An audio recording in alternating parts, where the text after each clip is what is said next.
Internet की एक report की माने तो हमें पता चलता है कि इंटरनेट पे 37% से भी ज़्यादा पोर्नोग्राफिक कंटेंट अवेलेबल है। मतलब पूरे इंटरनेट का 37% आज भी पोर्न से ही भरा हुआ है।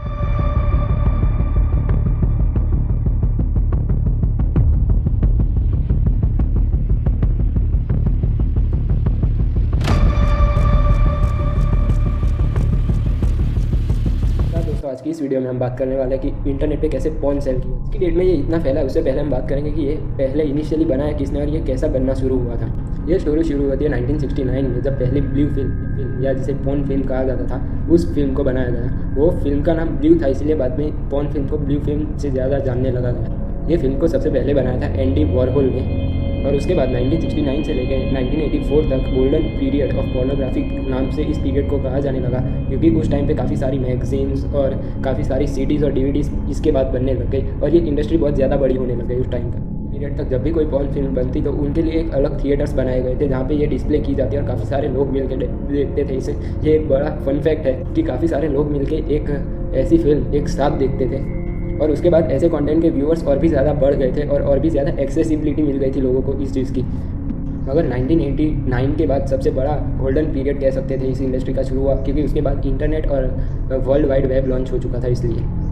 मगर इस इंडस्ट्री ने अपनी सबसे बड़ी बूम देखी जब मोबाइल्स, कंप्यूटर्स और सोशल मीडिया रोल में आया, क्योंकि उसके बाद सबके पास पर्सनली मोबाइल हो चुके थे जिससे वो अलग अलग बैठ के देख सकते थे। मगर ऐसा नहीं है कि ऐसा कंटेंट पहले नहीं बनता था या 1969 के बाद ही ऐसा सब बनना शुरू हुआ। हमारे एंशिएंट कल्चर्स में भी कुछ स्क्रिप्चर्स ऐसे होते हैं जहाँ पे ऐसी सारी ड्राइंग्स बनाई जाती है, या फिर हिंदू कल्चर में तो एक पूरी बुक है कामा सूत्र करके जिसमें इन सारी चीज़ों का वर्णन एकदम डीपली किया गया है, या हमारे मंदिरों में भी कई जगह डिज़ाइंस बने होते हैं। मगर पहले जो बनते थे उनमें नॉलेज स्प्रेड करने के लिए और अपनी आने वाली पीढ़ी को बताने के लिए ये सारी चीज़ें लिखी और बनाई जाती थी। मगर इसके बाद जब 1969 में के बाद जब ये सारी चीज़ें बनना शुरू हुई तो उन्हें उस पर्पज़ से ना देखकर ना नॉलेज देने के लिए नहीं बनाया जाता था, बल्कि उन्हें बनाया जाता था ताकि वो ज़्यादा से ज़्यादा बिक सके। और आज तो उस पर पूरी एक इंडस्ट्री बनी चुकी है जो कि सिर्फ बच्चों को टारगेट करती है, और ज़्यादातर ये वाली चीज़ें टीनेजर्स के लिए बनाई जाती है ताकि उनको ये सारी चीज़ें इंटेंशनली दिखाई जाए और ज़्यादा से ज़्यादा उनका अटेंशन वहाँ पे ग्रिप कर लिया जाए। ये चीज़ें पहले के टाइम पे जब सीडीज़, डीवीडीज़ या मैगजीन्स आती थी तब ज़्यादा अफेक्ट नहीं करती थी, क्योंकि उस टाइम पे ज़्यादा एक्सेसिबिलिटी नहीं थी, और ये चीज़ें अगर आती भी थी तो बहुत टाइम के बाद आती थी, 1 या 2 महीने के गैप में, जिससे उनके दिमाग पे ज़्यादा असर नहीं पड़ता था। किसी भी एक इंडिविजुअल को बस 3 तरह से नुकसान होता है इस चीज़ से, एक सोशल, एक मेंटल और एक फिजिकल नुकसान। मगर आज के टाइम पे मोबाइल्स, कंप्यूटर्स या बाकी चीज़ों के चलते एक्सेसिबिलिटी बहुत ज़्यादा बढ़ चुकी है और एक क्लिक पे ही वो सारी चीज़ें अवेलेबल हो जाती हैं। इससे सबसे ज़्यादा नुकसान होता है किसी एक इंडिविजुअल को। ज़्यादातर पॉर्न देखने से हमारे दिमाग में केमिकल रिलीज होता है डोपामिन नाम का, जो हमें एक्साइट और हैप्पी कर देता है, जिसके कारण हमें इंस्टेंटली खुशी मिल जाती है। मगर इसके चलते अगर हम रेगुलरली इसकी आदत डाल दें तो ये हमारे एक ग्लैंड हाइपोथैलेमस को बहुत ज़्यादा नुकसान कर देता है, रेगुलर रिलीज ऑफ डोपामिन।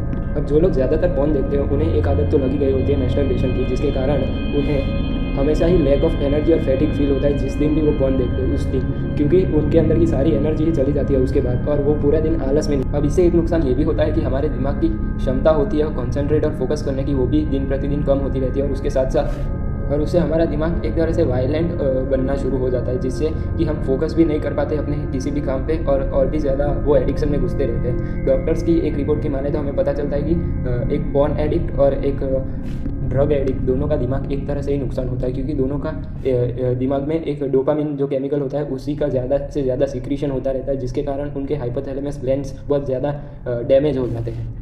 इसी के चलते एक हैदराबाद का बहुत फेमस केस था जब एक कपल का डिवोर्स होने तक की नौबत आ गई थी, क्योंकि जब रीज़न पता चला तो उस लड़की ने बोला कि उसका पति उसके साथ मैरिटल रेप कन्विक्ट करता था उसकी कंसेंट के बिना। जब उनके बीच ये रिजॉल्व करवाया जा रहा था तब उस लड़के को एक साइकोलॉजिस्ट के पास भेजा गया। तब उस साइकोलॉजिस्ट ने बताया कि इंटेंस पोर्नोग्राफी की वजह से उसके साथ ये हो रहा था, और उसके बाद उस लड़के का बाद में एक मेडिकल ट्रीटमेंट प्रोसीजर करवाया गया, तब जाके उनके बीच ये इश्यू रिजॉल्व हुआ था। ये तो पर एक मैरिज के बाद का सीन था, पर आज जब ये चीज़ टीनेजर्स में बहुत ज़्यादा फेमस हो रही है तभी इसके रेप केसेस भी इसके कारण बहुत ज़्यादा बढ़ रहे हैं, क्योंकि जब एक रिपोर्ट में पता लगाया गया कि एक रेपिस्ट को पूछा था कि वो रेप करना उसने कहाँ से इतना इंटेंस सीखा, तब उसने बताया कि वो इन्फ्लुएंस हुआ था पोर्नोग्राफी की वजह से।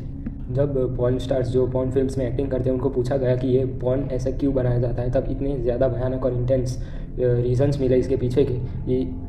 वो आप इन वीडियोस में देख सकते हैं। People feel really shitty about themselves on camera, and the scene starts, and right away it's just push, push, slap, slap, split, spit, slut, whore. It was just this bomb of just physical abuse, you know, and... Are you a slut, Belle?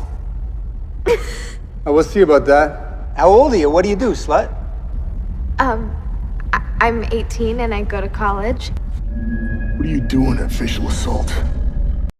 We'll see about that. How old are you? What do you do, slut? I'm 18 and I go to college. What are you doing at facial assault? You must really be a dumb slut. You know you got a really dumb laugh. Would you shut up? As a money machine. Absolutely. It's days like this where I realize I need to go play with myself for a living.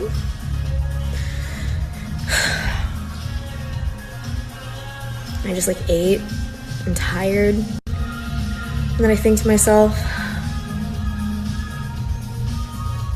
maybe a 9 to 5 won't be so bad. Worthy of male attention, and suddenly my first year of college I start losing all this weight from making small changes, and by the time I graduated, men, and I was never used to it, and I felt like unless I held on to it and kind of did what was asked of me or what was expected of me, it would go away. And after feeling what it was like, that validation and, you know, the compliments for the... Caught 2 sexually transmitted diseases.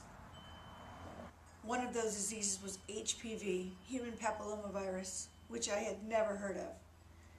And another was a non-curable disease, herpes. And it devastated me. And I tried to kill myself with prescription pills. I didn't care. How it'd be damaging to children. A simple question like, God, I never even... That is so simple. I guess,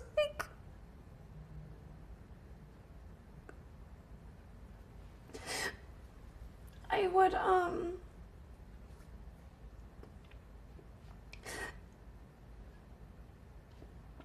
I wish that people would treat me how they would treat a married, registered nurse with 2.5 kids in India.